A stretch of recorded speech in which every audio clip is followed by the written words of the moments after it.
নামাজ শুরু করার আগে যদি ছোট্ট একটা আমল করেন, খুব বড় আমল না, ছোট একটা আমল। আল্লাহর নবী একদিন দেখলেন সাহাবাই কেরামের মধ্যে কেউ একজন এমন কিছু নামাজের আগে শুরু করার আগে পড়েছে, নবীজি দেখলেন ৭ আকাশ খুলে দিয়ে আল্লাহ রাব্বুল আলামিন অজর ধারায় রহমত গুলা নাজিল করে দিয়েছে। সুবহানাল্লাহ। ছোট্ট এই আমলটা যদি নামাজ শুরু করার পূর্বে বলতে পারেন, কখন পড়বেন? নামাজ শুরু করার আগে।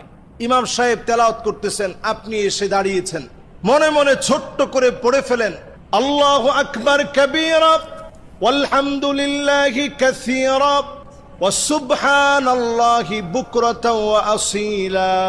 আল্লাহর নবী বললেন, আমি যখনই দেখেছি ৭ আকাশের দুয়ার খোলা হয়ে গেছে, অজর ধারায় আল্লাহ পাক রহমত নাজিল করতেছে।